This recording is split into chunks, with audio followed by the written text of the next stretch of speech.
بسم اللہ الرحمن الرحیم۔ عزیز طالبات، حصہ نظم کے حوالے سے آج ہم نے اپنی نظم جواب شکوہ کے کچھ اشعار کی تشریح کرنی ہے، اور جیسا کہ آپ جانتے ہیں کہ یہ علامہ اقبال کی لکھی ہوئی خوبصورت نظموں میں سے ایک نظم ہے۔ تو جواب شکوہ کی تشریح سے پہلے ہم شاعر کا مختصر سا تعارف دیکھ لیتے ہیں۔ جی، علامہ اقبال 1877 میں سیالکوٹ کے ایک معزز خاندان میں پیدا ہوئے۔ آپ کے والد کا نام شیخ نور محمد تھا اور وہ ایک صوفی بزرگ تھے، اور روایت کے مطابق اقبال کی ابتدائی تعلیم دینی مدرسے میں ہوئی، اور اس کے بعد انگریزی اسکول سے میٹرک کا امتحان پاس کیا اور مرے کالج میں داخل ہو گئے۔ یہیں انہیں مولوی سید میر حسن جیسا استاد میسر آیا۔ اقبال کو فارسی اور عربی کا صحیح ذوق انہی کی بدولت حاصل ہوا۔ پھر یہاں سے ایف اے کرنے کے بعد وہ گورنمنٹ کالج لاہور چلے گئے، اور وہاں بھی انہیں پروفیسر آرلنڈ جیسا شفیق استاد ملا، اور اسی کالج سے ایم اے کرنے کے بعد انہوں نے کچھ عرصہ یہاں پڑھایا۔ پھر اعلیٰ تعلیم کے لیے یورپ چلے گئے اور وہاں بیرسٹری اور فلسفے میں ڈاکٹریٹ کیا، اور وہاں سے واپس آنے کے بعد انہوں نے وکالت کا پیشہ اختیار کیا، مگر اس پیشے سے ان کی طبیعت بہت جلد اکتا گئی، اور پھر انہوں نے سیاست میں بھی دلچسپی لی، اور ایک مرتبہ مسلم لیگ کی صدارت کے لیے ان کا نام تجویز ہوا، لیکن انہوں نے اپنی بجائے قائد اعظم محمد علی جناح کو اس عہدے کا اہل قرار دیا۔ اس کے علاوہ علامہ اقبال کو مصور پاکستان کہا جاتا ہے۔ آپ نے ہی بر صغیر کے جو شمال مغربی حصہ تھا اس پر مشتمل ایک الگ وطن کے لیے تصور پیش کیا، جسے محمد علی جناح اور باقی مسلمانوں نے انتھک محنت کے بعد تعبیر کی شکل دی۔ تو اس طرح سے جو علامہ اقبال ہیں ان کو مصور پاکستان بھی کہا جاتا ہے۔ تو اس طرح سے جو شاعری ان کی ہے، شاعری کے حوالے سے انہوں نے سب سے پہلے جو آغاز کیا وہ تو اسکول کے زمانے سے کیا، لیکن اس کے ساتھ ساتھ وہ مسلمانوں کی حالت زار سے بھی خوب آگاہ تھے، اور اگرچہ غزل سے آغاز کیا، لیکن جب انہوں نے اپنی شاعری کا رخ تبدیل کیا تو یہ نظم نگاری کی طرف آ گئی، کیونکہ نظم میں آپ بات کو بہت طویل انداز میں، بہت ایک مفصل انداز میں بیان کر سکتے ہیں۔ تو اس طرح سے انہوں نے نظم کی صنف اپنا لی، اور اپنی شاعری کے ذریعے سے انہوں نے مسلمانوں کی اصلاح کی، انہیں حرکت و جد و جہد کا پیغام دیا، اور ان کا خاص طور پر جو فلسفہ خودی ہے اور فلسفہ مرد مومن ہے، یہ مسلمانوں کے لیے مشعل راہ بنا، اور اردو کے جو روایتی شعراء ہیں ان کے برعکس اقبال نے ہٹ کر شاعری کی، روایت سے ہٹ کر انہوں نے کلام لکھا، اور ان کا جو مشاہدہ تھا وہ بے حد قوی تھا، اور ان کی جو شاعری ہے وہ روایت اور جدت کا بہترین امتزاج ہے، اور اپنی جو شاعرانہ خصوصیات ہیں انہی کے باعث انہیں شاعر مشرق، حکیم الامت اور نباز فطرت بھی کہا جاتا ہے،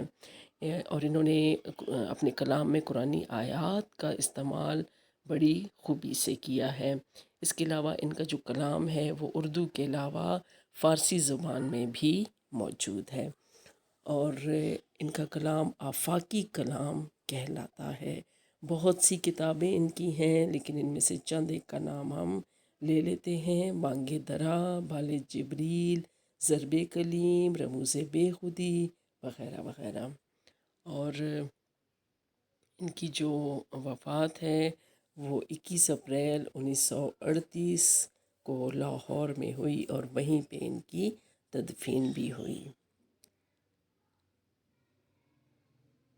جی، ہم اپنی اس نظم کا باقاعدہ آغاز کرتے ہیں، لیکن مختصر سا پس منظر ہو جائے کہ یہ جو نظم ہے جواب شکوہ، اس سے پہلے علامہ اقبال نے 1911 میں اپنی جو مشہور نظم ہے وہ شکوہ لکھی، جس پہ انہوں نے مسلمانوں کی شان و شوکت اور اس کے بعد ان کے زوال کا ذکر کیا۔ اور اس نظم میں اقبال نے مسلمانوں کے زوال پر ان کی زبانی اللہ تعالیٰ سے شکوہ کیا ہے، یعنی شکوے کا انداز اپنایا۔ اور اس کے بعد جواب شکوہ انہوں نے 1913 میں لکھی، جس میں شکوہ کا جواب دیا گیا ہے۔ مسلمانوں کے زوال کے اصل اسباب کو قرآن و سنت کی روشنی میں ترتیب سے انہوں نے بیان کیا، اور یہی اس نظم کی خوبی ہے۔ اور جواب شکوہ میں آپ یہ کہہ سکتے ہیں کہ انداز تو اگرچہ شکوہ کے جواب کا ہے، لیکن آپ نے یہ ضرور اپنے ذہن میں رکھنا ہے کہ برصغیر پاک و ہند میں بہت کم ایسے لوگ سامنے آئے کہ جنہیں بطور مسلمان قوم اپنی کمزوریوں اور حالت زار کا احساس ہوگا، اور جرأت و ہمت رکھنے کے باوجود انہوں نے اس مشکل کام کا بیڑا اٹھانے کا حوصلہ کیا۔ تو یہ بہت ہی کم لوگ تھے جنہیں اس بات کا احساس تھا۔ یہ صرف علامہ اقبال اور چند ان جیسے اہل جنوں تھے کہ جنہوں نے مسلمانوں کی اصلاح کا بیڑا اٹھایا، اور انہوں نے یہ اندازہ لگا لیا تھا اپنی دور اندیشی سے کہ جب تک مسلمان ایک قوم کی طرح اٹھ کھڑے نہیں ہوں گے اور اپنے حقوق کے تحفظ کے لیے جد و جہد نہیں کریں گے، تو اس وقت تک وہ انگریز اور ہندو قوم پہ غالب نہیں آ سکتے۔ تو اس طرح سے اقبال مختلف انداز سے اور بھرپور طریقے سے مسلمانوں کو خبردار کرتے رہے، ان کی غیرت کو للکارتے رہے، اور انہیں اپنے آباء و اجداد کے شاندار ماضی کی یاد دلاتے رہے، کیونکہ ان کا یہی جو ہے وہ ارمان تھا، یہی ان کی خواہش تھی کہ مسلمان پھر سے جوش و جذبہ اپنائیں اور اپنے مقصد کو پانے کے لیے پھر سے سرگرم عمل ہو جائیں۔ تو اس طرح سے ایک طریقہ انہوں نے یہ اختیار کیا کہ اللہ تعالیٰ سے شکوہ کیا کہ شاید اس نے اپنی رحمت کی بارش برسانا چھوڑ دی ہے، اسی لیے مسلمان آج زوال پذیر ہیں، اور اسے اللہ تعالیٰ کو چاہیے کہ وہ اپنی رحمت پھر سے مسلمانوں پہ کرے، تاکہ وہ پھر سے خوشحالی کے دور کی طرف آ جائیں۔ جیسے ایک شعر میں انہوں نے کیا خوب کہا ہے کہ 500 سال سے ہیں ہند کے مے خانے بند، اب مناسب ہے تیرا فیض عام ہو ساقی۔ تو دیکھیے کتنا خوبصورت انداز علامہ نے اپنایا ہے۔ تو اس نظم کا باقاعدہ ہم آغاز کرتے ہیں، ٹھیک ہے۔ نظم بند نمبر 1 جو ہے وہ ہمارے پاس ہے، لیکن ایک بات رہ گئی۔ ایک بات یہ کہ میں آپ کو نظم کی ہیئت بتا دوں کہ نظم کی جو ہیئت ہے وہ مسدس ترکیب بند ہے، ٹھیک ہے۔ یعنی اس میں ہر بند میں آپ کو 6 مصرعے ملیں گے، لیکن اس میں ٹیپ کا شعر نہیں ہے، اس لیے اس کو ہم مسدس ترکیب بند کہیں گے، ٹھیک ہے۔ تو اب ہم بند نمبر 1 شروع کرتے ہیں۔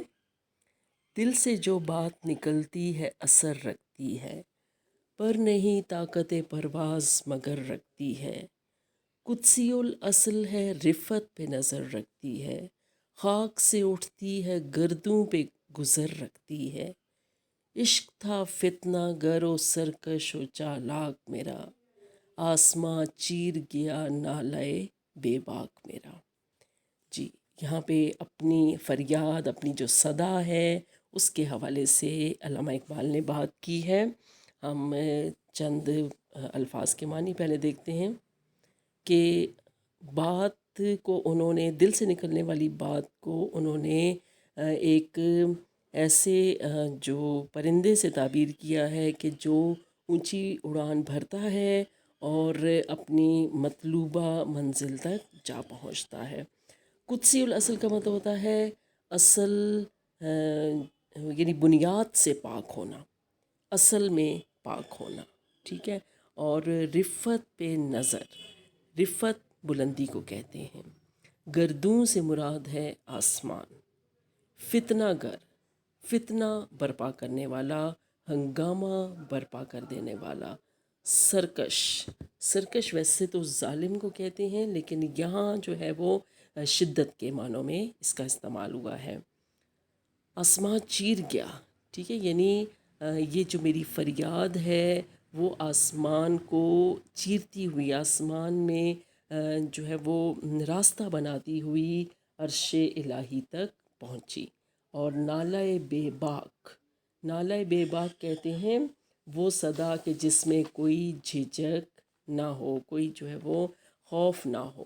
اب دیکھیں کہ اقبال کا جو انداز ہے وہ آپ کو ایسا ہی لگا کہ جس میں کوئی خوف نہیں ہے، بلکہ انہوں نے بے جھجک اللہ تعالیٰ سے اپنے دل کی بات کہہ دی ہے۔ اور اب دیکھیں کہ اگر پورا جو بند ہے اس کے حوالے سے ہم دیکھیں، یا پوری نظم دیکھیں، یا اقبال کا کلام آپ دیکھیں، تو اس میں آپ کو بہت سے موضوعات دکھائی دیتے ہیں، جن میں سب سے جو اہم موضوع ہے وہ عظمت انسانی کا ہے۔ اب انسان کی عظمت کا اس طرح سے وہ اعتراف کرتے ہیں کہ انہیں جو شان خداوندی ہے وہ بھی قبول کرنا پسند نہیں ہے، کیونکہ وہ یہ کہتے ہیں کہ مجھے اپنی بندگی اور اپنے بندہ ہونے پہ فخر ہے، اور اس سودے میں شان خداوندی لینا قبول نہیں کروں گا۔ تو واقعی انہیں انسان کی عظیم ہونے کا بھرپور احساس ہے۔ تو بند کی طرف چلتے ہیں کہ علامہ اقبال جو ہیں انہوں نے مسلمانوں کی بیداری کے لیے جو ہے وہ قلم کا سہارا لیا، اور اب جو ہے وہ کہتے ہیں کہ میں اپنی جو آواز ہے وہ اپنے ساتھیوں بر صغیر کے مسلمانوں تک پہنچانے کی سعی کر رہا ہوں۔ مجھے امید ہے کہ میری یہ کوشش ضرور کامیابی سے ہمکنار ہوگی، کیونکہ جب بات دل کی گہرائیوں اور خلوص نیت سے کی جائے گی تو وہ سننے والوں پر اثر ضرور کرے گی۔ جیسے کہتے ہیں ایک جگہ کہ اثر کرے نہ کرے سن تو لے میری فریاد، نہیں ہے داد کا طالب یہ بندہ آزاد۔ یعنی مجھے کسی تعریف کی ضرورت نہیں ہے، میں تو اپنی صدا مسلمانوں تک پہنچانا چاہتا ہوں۔ اور اب دیکھیں کہ اگر بات کہنے والا خود اس پہ عمل نہ کرنے کا روادار ہو، یا اس کے قول و فعل میں مطابقت نہ ہو، تو وہ کبھی بھی اپنے الفاظ سے دوسروں کے دلوں کو متاثر نہیں کر سکتا۔ لیکن جو دل سے نکلنے والی بات ہے وہ آسمان کی بلندیوں پر اونچی اڑان بھرنے کی صلاحیت رکھتی ہے، اور لوگ اس بات کو پھر قبول بھی کر لیتے ہیں اور اپنے لیے رہنما قرار دیتے ہیں اس بات کو۔ اب دیکھیں کہ دل جو ہے، دل خدا کا گھر ہے، اسی لیے اسے پاکیزہ رکھنے کا حکم دیا گیا ہے۔ اب قدسی الاصل ہے، دیکھیں انہوں نے جو الفاظ ہیں وہ استعمال کیے ہیں کہ جب ہم اپنے دل کے آئینے کو دنیاوی محبت اور شرک کی گرد سے پاک رکھیں گے تو تبھی اس دل سے نکلنے والی بات دوسروں کے دلوں کو جھنجھوڑ سکتی ہے۔ تو اقبال کے خیال میں ان کے دل سے نکلنے والی باتیں مقدس اور پاکیزہ ہیں، وہ بلندیوں پر نظر رکھنے کے قابل ہیں۔ یعنی آپ دوسرے الفاظ میں کہہ سکتے ہیں کہ انسانی دل سے نکلنے والی جو باتیں ہیں وہ عظیم مقاصد کی حامل ہیں۔ اور دوسری طرف دیکھا جائے تو اقبال کو مسلمانوں کی جو حالت زار ہے وہ رہ رہ کر رلاتی ہے، ٹھیک ہے۔ اب اسی لیے تو وہ فریاد کرنے پر مجبور ہوئے ہیں۔ اور اب دیکھیں کہ اس ساری باتوں کے پس پردہ جو ہے وہ کون سا جذبہ ہے؟ وہ عشق کا جذبہ ہے، کیونکہ انہیں اللہ تعالیٰ سے عشق ہے، انہیں اپنے نبی پاک صلی اللہ علیہ وآلہ وسلم سے عشق ہے، انہیں اپنی امت مسلمہ سے عشق ہے، اور وہ ہر حال میں توحید کے پروانوں کو ان کی منزل کا راستہ دکھانے کی خواہش رکھتے ہیں۔ اسی لیے وہ کہتے ہیں کہ عشق کا جو جذبہ ہے وہ مجھے چین نہیں لینے دیتا، اور میری یہی خواہش ہے کہ اس جذبے کی بدولت میں دوسرے جو مسلمان ہیں ان کو بھی اسی جذبے سے ہمکنار کر دوں، کیونکہ جو عشق کا جذبہ ہے وہ آپ کو سکون نہیں لینے دیتا جب تک کہ منزل کو پانے کا یقین نہ ہو جائے۔ یہ جذبہ ایک ہنگامہ برپا کیے رکھتا ہے، سرکشی پہ مائل رکھتا ہے، اور یوں انسان کا جو سفر ہے وہ رکنے نہیں پاتا۔ وہ جو چنگاری ہے نا، عشق کی جو چنگاری ہے وہ سلگتی رہتی ہے دھیرے دھیرے، اور آپ کو بیدار رکھتی ہے، آپ اپنے اس مقصد کو فراموش نہیں کر پاتے، اور اسی طرح پھر آپ اپنی منزل کی جانب بڑھتے رہتے ہیں۔ اب اقبال کو تو اس چیز کا احساس ہے، لیکن وہ یہ چاہتے ہیں کہ میرے جیسا جذبہ باقی لوگوں میں بھی بیدار ہو جائے۔ تو اسی لیے اقبال یہ کہتے ہیں کہ ان کی جو فریاد ہے اس نے آسمان کو چھو لیا ہے، اور انہوں نے آہ و فریاد کے معاملے میں کسی کنجوسی سے کام نہیں لیا، انہوں نے بے ساختہ اپنے رب کو پکارا، اور اس معاملے میں انہوں نے کوئی جھجک نہیں دکھائی۔ اب دیکھیں نالہ بے باک یہی ہے نا، پہلے بھی جیسے بات ہوئی ہے کہ انہوں نے کوئی جھجک نہیں دکھائی، انہوں نے کچھ خوف کا اظہار نہیں کیا، بلکہ انہیں خوشی ہے کہ انہوں نے اپنے رب کو پکارا، فریاد کی، اور انہیں یقین ہے کہ ان کی آہوزاری رائے گاہ نہیں جائے گی، اور ان کی پکار کا جواب ضرور آئے گا، ٹھیک ہے، کیونکہ وہ جو عشق کا جذبہ ہے وہ ضرور رنگ لائے گا۔ جیسے اقبال نے خود اب ایک جگہ فرمایا ہے کہ اب دیکھیں فریاد کر رہے ہیں نا، تو اسی حوالے سے جو ہے وہ ہم شعر ایک جو ہے وہ کہتے ہیں کہ میں بلبل نالاں ہوں ایک اجڑے گلستاں کا، تاثیر کا سائل ہوں محتاج کو داتا دے۔ اور جذبہ عشق کے حوالے سے جو ہے وہ آپ کہہ سکتے ہیں کہ عشق کی ایک جست نے طے کر دیا قصہ تمام، اس زمین و آسماں کو بے کراں سمجھا تھا میں۔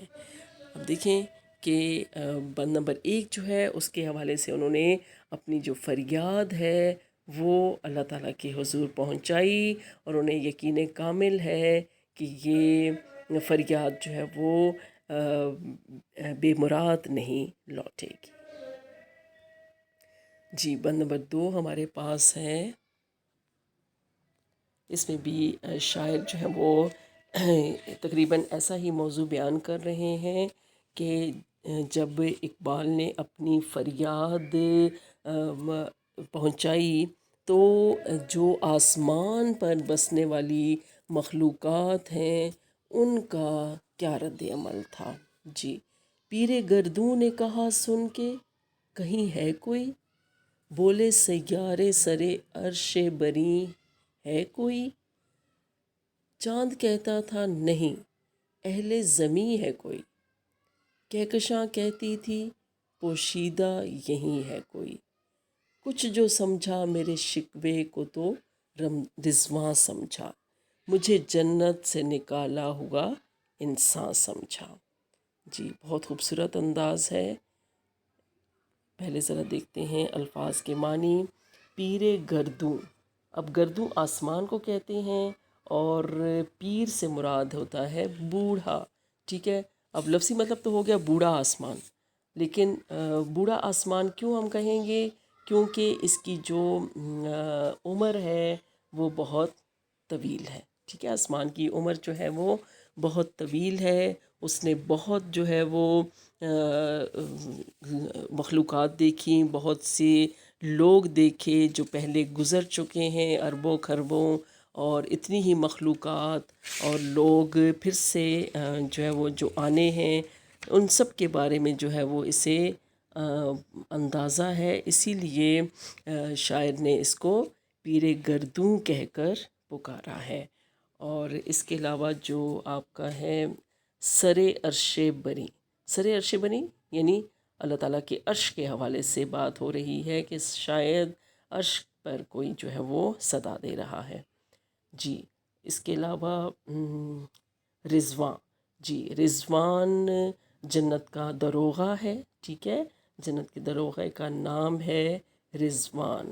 تو اس حوالے سے آپ یہ کہہ سکتے ہیں کہ شاعر نے صنعت تلمیع کا استعمال کیا ہے اور اس حوالے سے اپنی بات جو ہے وہ واضح کر رہے ہیں۔ جی، تو ہم کیا کہیں گے، اس کی تھوڑی سی جو ہے وہ مختصراً وضاحت کر لیتے ہیں، کیونکہ اگر آپ دیکھیں گے تو اقبال کا جو یہ کلام ہے، اس میں جو بات ہے وہ اتنی طویل ہو جاتی ہے کہ ہم جو ہے وہ اس کو سمیٹ نہیں پاتے، لیکن مختصراً ہم اس کو دیکھتے ہیں۔ جی، کہ اقبال کا شکوہ جب آسمان پر پہنچا تو وہاں کے باسیوں میں ایک کھلبلی مچ گئی، ٹھیک ہے، ایک کھلبلی سی مچ گئی کہ آخر یہ کون نادان ہے جو اللہ تعالیٰ سے شکوے کا اظہار کر رہا ہے اور ایک طرح سے جو ہے وہ اللہ تعالیٰ سے شوخی کا اور دوسرے معنوں میں گستاخی کا مرتکب ہو رہا ہے۔ تو اب جو باقی مخلوقات تھیں آسمان پر رہنے والی، انہوں نے یہ کہا کہ آخر جو ہے یہ کون گستاخ ہے۔ اب آسمان، ستارے، کہکشاں، یہ سب جو مخلوقات تھیں وہ بہت ہی حیرت زدہ تھی کہ آخر کس میں اتنی جرأت آ گئی کہ وہ اللہ تعالیٰ کو پکارنے پر اور اس سے اس طرح سے ہم کلام ہونے پر جو ہے وہ تیار ہوا ہے، کس میں اتنی جرأت آ گئی، کیونکہ جو اقبال کی آواز ہے یا اس کی جو فریاد کرنے کا انداز ہے وہ اتنا جرأت مندانہ اور اتنا دلیرانہ تھا کہ ہر شے کا حیرت سے دو چار تھی، اور کیونکہ اس سے پہلے آج تک کسی نے یہ انداز اختیار نہیں کیا تھا۔ تو پیر گردوں نے جو ہے وہ بھی حیرت کا اظہار کیا اور اس نے یہ کہا کہ شاید یہ آواز کہیں قریب ہی موجود ہے۔ سیارے تھے تو وہ بھی حیرت کا شکار تھے اور ان کی بھی یہی پکار تھی کہ لگتا ہے عرش بری کی بلندی سے کوئی آواز آ رہی ہے، کیونکہ اس میں عجیب سی کھنک ہے اور منفرد انداز ہے۔ چاند کا کیا کہنا تھا کہ نہیں، مجھے تو یہ آواز زمین کے کسی باشندے کی لگتی ہے کہ جو اپنے رب کو مخاطب کرتے ہوئے اپنے دل کا فسانہ کہہ رہا ہے۔ جیسے کیا خوب کہا ہے اقبال نے کہ تیرے سینے میں ہے پوشیدہ راز زندگی کہتے، مسلماں سے حدیث سوز و ساز زندگی کہتے۔ تو اقبال نے تو اپنے جو سینے میں راز زندگی پوشیدہ تھا وہ سب اس نے اپنے رب کے حضور کہہ ڈالا، اور دوسرے معنوں میں اس نے اپنی بات جو ہے وہ اپنے ساتھیوں تک پہنچا دی، ٹھیک ہے۔ اب یہ جو چیزیں ہیں یہ آپ اپنے ذہن میں رکھیں کہ اقبال جو ہے وہ مخاطب کس سے ہیں۔ اب نصیحت تو وہ مسلمانوں کو کر رہے ہیں، لیکن جو صدا ہے وہ انہوں نے کس کو دی ہے، اپنے رب کو دی ہے، کہ جب تک رب کی رحمت اور اس کی مدد شامل حال نہیں ہوگی تو باقی مسلمانوں کے دل بھی ان کی آواز سے، ان کی فریاد سے متاثر نہیں ہو سکتے۔ اور یہ دیکھیں کہ جب اقبال جو ہیں وہ دور اندیش تھے، وہ جان چکے تھے کہ ان کی جو کشتی مراد ہے اس کو ساحل تک کون پہنچا سکتا ہے، اللہ تعالیٰ کی ذات ہی پہنچا سکتی ہے، اس کے سوا کوئی بھی یہ معجزہ نہیں دکھا سکتا، کیونکہ اقوام جو ہے وہ اپنی تقدیر خود جب تک بدلنے کے لیے تیار نہ ہوں تو اس وقت تک وہ کامیاب نہیں ہو سکتی. تو اسی لیے اقبال جو ہے وہ یہ کوشش کر رہے ہیں کہ مسلمان جلد از جلد اپنی منزل کو پا لیں، کیونکہ اس وقت تک مسلمان ایک بکھرا ہوا ہجوم تھے.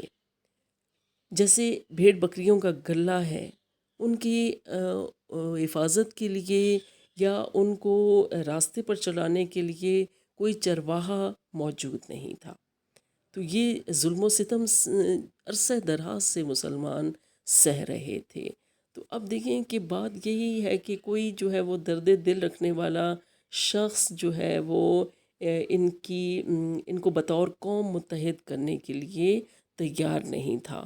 بظاہر کوئی ان کا ساتھ دینے والا نہیں تھا. اور اب سفر کا آغاز تو اقبال اور ان جیسے لوگوں نے کر ہی دیا، لیکن کارواں بننے کی جو نوبت تھی وہ بعد میں آنی تھی. ویسے تو یہی ہوتا ہے کہ ایک شخص جو ہے وہ منزل کی جانب چلتا ہے تو لوگ جو ہے اس کے ساتھ آ کر شامل ہوتے جاتے ہیں. جیسے کسی شاعر کا کیا خوب کہنا ہے کہ میں اکیلا ہی چلا تھا جانب منزل، مگر لوگ آتے گئے اور کارواں بنتا گیا. تو اقبال نے اپنی جو آواز تھی وہ بلند کی، اور اقبال کی فریاد کو سن کر سب لوگ حیران تھے، کیونکہ اس سے پہلے انہوں نے اس قسم کی بات کبھی سنی نہیں تھی. تو اقبال جو ہے وہ کیا کہتے ہیں کہ میرے گلے شکوے کو اگر کوئی سمجھنے والا تھا تو وہ جنت کا دروغہ رضوان تھا. کہ چونکہ اس کی پہلے سے ابن آدم یا آدم سے شناسائی تھی، کیونکہ آدم علیہ السلام جنت کے ہی مکین تھے. یہ اور بات کہ پھر انہیں مصلحت کے تحت اللہ تعالیٰ نے دنیا میں بھیجا، تو رضوان انسان سے واقف ہے. اسی لیے اقبال کہتے ہیں کہ اس نے میری آواز پہچانی اور میرے اس گلے کو توجہ سے سنا اور سمجھ لیا.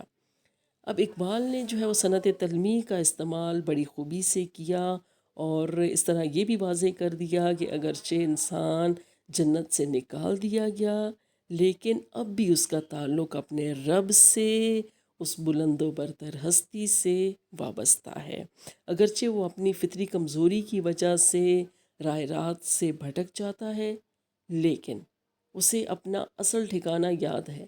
اسے پتہ ہے کہ میں نے ہر حوالے سے اپنے رب کی طرف ہی رجوع کرنا ہے. کسی ایک جگہ اقبال نے اسی طریقے سے دل برانہ انداز اپنایا ہے اپنے رب کے حوالے سے.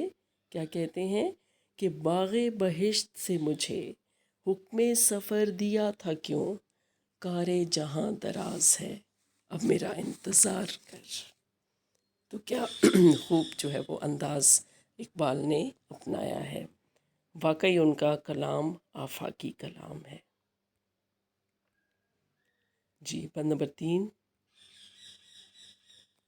تھی فرشتوں کو بھی حیرت کہ یہ آواز ہے کیا، عرش والوں پہ بھی کھلتا نہیں یہ راز ہے کیا، تاثر عرش بھی انسان کی تنگ و تاز ہے کیا، آ گئی خاک کی چٹکی کو بھی پرواز ہے کیا، غافل آداب سے سکان زمیں کیسے ہیں، شوخ و گستاخ یہ پستی کے مکی کیسے ہیں.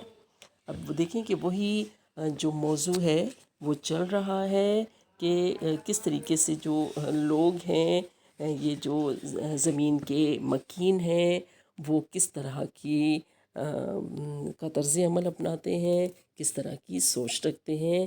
تو جو عرش کے باسی ہیں، جو آسمان پہ رہنے والے ہیں، وہ سب حیران اور پریشان تھے. جی، دیکھ لیجئے گا پہلے الفاظ کے معنی کہ ایک ہمارے پاس لفظ ہے جی تگ و تاز. تگ و تاز کہتے ہیں رسائی، پہنچ، ٹھیک ہے. اور تگ و تاز جد و جہد کے معنوں میں بھی آتا ہے. اور خاک کی چٹکی، مٹھی بھر خاک، اس سے مراد انسان ہے. سکان زمین، زمین کے باشندے، زمیں پر رہنے والے، مکین بسنے والے، رہنے والے، شوخ، نڈر، بے باک، گستاخ، آپ کہہ سکتے ہیں بے ادب، ٹھیک ہے۔ تو یہ تو تھے الفاظ کے معنی۔ اب ہم مختصر سی وضاحت دیکھ لیں کہ اقبال کی درد بھری آواز آسمان تک پہنچی تو فرشتے بھی سرگوشیاں کرنے لگے کہ آخر یہ کس کی آواز ہے۔ عرش کے مکین حیران تھے کہ اس خاکی مخلوق کی اتنی پہنچ ہے کہ اس نے اللہ تعالیٰ سے ہم کلام ہونے کی جرت کر لی، اور یہ جو حالانکہ یہ زمین سے مٹی سے بنا ہوا یہ انسان جو ہے وہ اس نے اتنی جو ہے وہ دلیری کس طرح سے دکھا دی کہ جو اللہ تعالیٰ جیسی عظیم ہستی سے یہ شکوہ کرنے پر مجبور ہو گیا۔ تو فرشتے جو ہے وہ حیران تھے اس آواز کو سن کے۔ عرش والے تھے تو وہ بھی، عرش والوں سے کیا مراد آپ لے سکتے ہیں کہ آسمان پر موجود جتنی بھی مخلوقات، چاہے وہ آپ کو نظر آتی ہیں یا نہیں آتی، وہ سب ایک طریقے سے حیرت زدہ تھے۔ تو اب دیکھیں کہ جو اقبال ہیں انہوں نے یہاں پہ بطور طنز انسان کو خاک کی چٹکی کہا ہے کہ واقعی انسان جو ہے وہ خاک سے بنا ہوا تو ہے، لیکن اس کے باوجود اس کا تعلق اپنے رب سے بہت زیادہ مضبوط ہے۔ تو یہی جو تعلق ہے اس نے اقبال کو مجبور کیا کہ وہ اپنے رب کو اس انداز میں پکار سکیں۔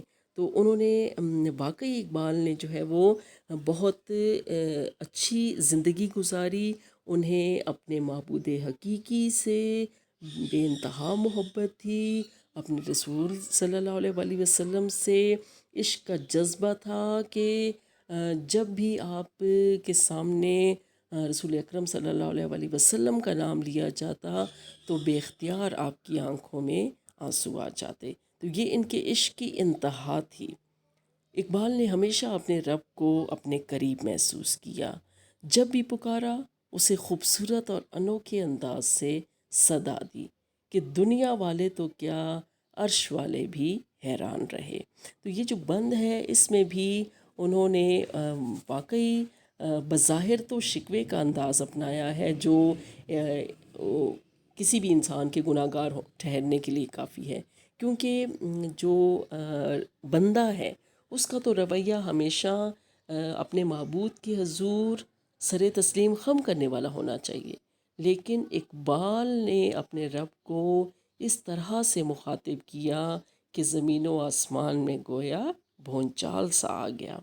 فرشتے تک حیران تھے کہ یہ کون آہ و فریاد کر رہا ہے، اور اب دیکھیں کہ اس کے دل میں جو ہے، فرشتے حیران ہیں کہ کس کے دل میں اتنا درد موجود ہے کہ جو اپنے رب کو علل صبح پکار رہا ہے۔ یہ کون ہے جو ہر قسم کے دکھ درد کی دوا بن کے سامنے آ رہا ہے۔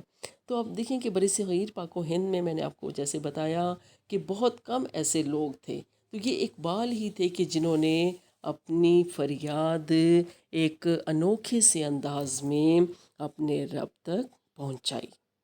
تو یہ جو انداز تھا اس سے سب لوگ حیران ہوئے، اور بعض لوگوں نے تو انہیں جو ہے وہ معتوب بھی ٹھہرایا کہ اس نے اللہ تعالیٰ سے گستاخی کی ہے اور ان کو یہ انداز نہیں اپنانا چاہیے تھا۔ یہ انداز جو سخت گیر انداز تھا، یا اس احتجاج میں جو شدت تھی، وہ نظم شکوہ جب سامنے آئی تو اس وقت لوگوں نے بہت زیادہ اعتراض کیا، اسی لیے اقبال کو جو ہے وہ پھر جواب شکوہ جو ہے وہ لکھنی پڑی 1913 میں، جو سامنے آئی، منظر عام پر آئی۔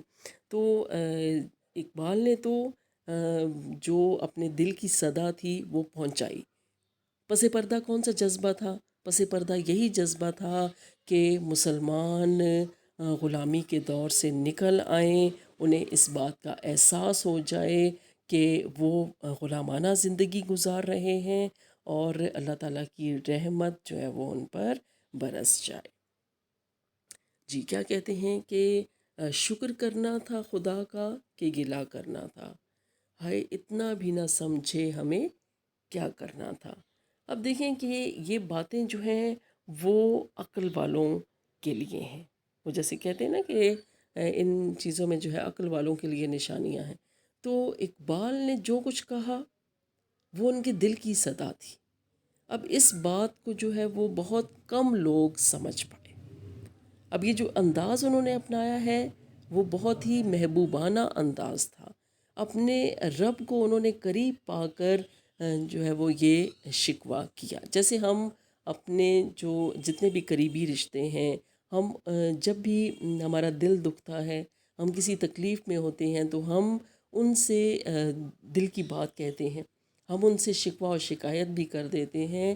تو اقبال کا یہ جو انوکھا انداز ہے کہ انہوں نے بھی اپنے رب کو ہمیشہ اپنے قریب پایا، اسی لیے انہوں نے یہ انداز اپنایا، لیکن یہ راز سمجھنا سب کے لیے آسان نہ تھا۔ جی بند نمبر 4 ہے ہمارے پاس۔ بند نمبر 4 میں شاعر کیا کہتے ہیں دیکھ لیتے ہیں۔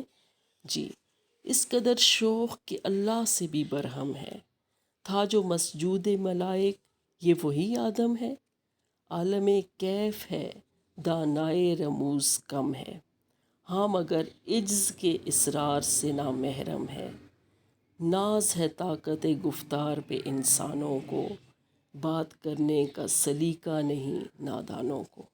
جی بہت خوبصورت انداز اپنایا ہے اقبال نے۔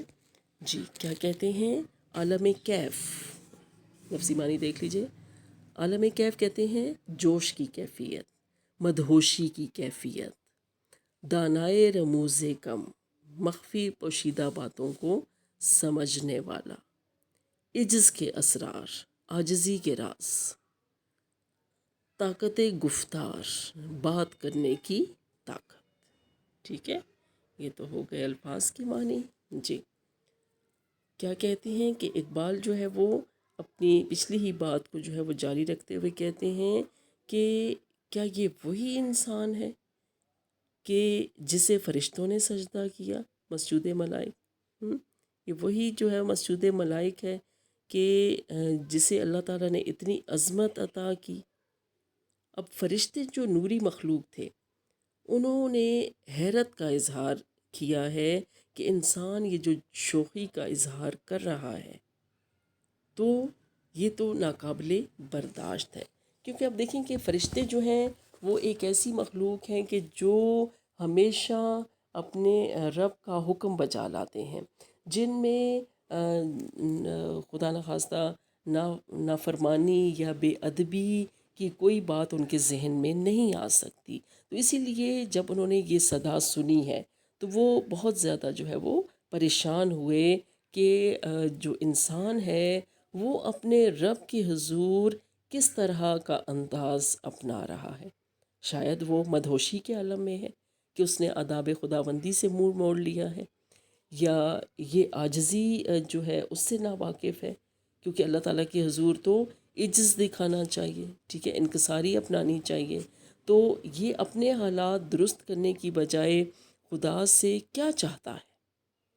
اب دیکھیں کہ یہ جو باتیں ہیں یہ سب دوسری مخلوقات جو ہے وہ سوچ رہی ہیں، لیکن اصل میں کیا ہے، اقبال کو واقعی جو ہے وہ لوگوں کی طرف سے ابتدا میں کوئی اچھا جو ہے وہ تاثر جو ہے وہ نہیں ملا، لوگوں نے ان کی بات سننا گوارا نہیں کیا۔ تو اب یہ بھی چیزیں جو ہیں وہ سامنے لا رہے ہیں اپنے کلام میں۔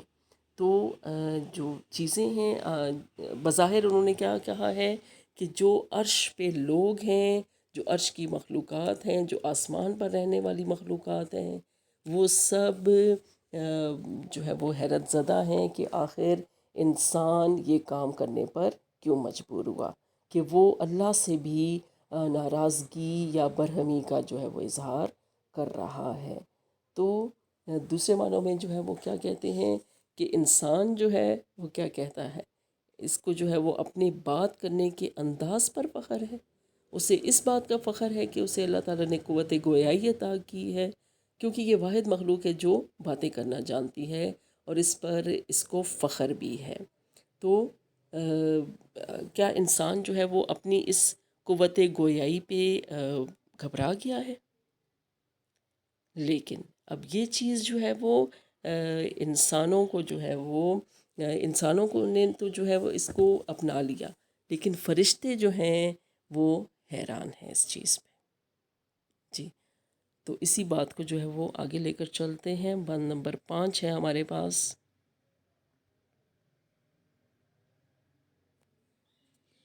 جی، آئی آواز غم انگیز ہے افسانہ تیرا، اشک بیتاب سے لبریز ہے پیمانہ تیرا، آسماں گیر ہوا نعرہ مستانہ تیرا، کس قدر شوق زباں ہے دل دیوانہ تیرا، شکر شکوے کو کیا حسن ادا سے تو نے، ہم سخن کر دیا بندوں کو خدا سے تو نے۔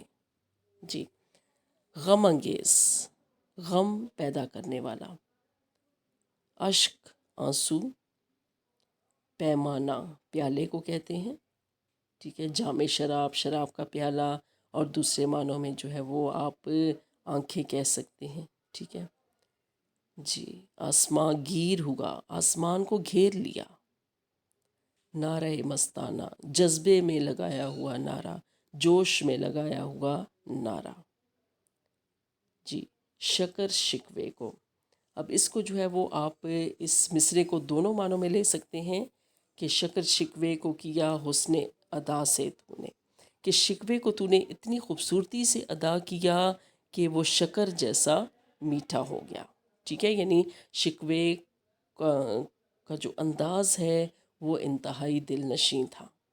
اور دوسرے معنوں میں آپ اس کو شکر شکوے کو کیا حسن ادا سے تو نے، کہ شکر یہ ہے، شکر بجا لانا چاہیے کہ تو نے جو گلہ کیا ہے اس کو بڑی خوبصورتی سے ادا کیا، الفاظ تو نے بہترین منتخب کیے۔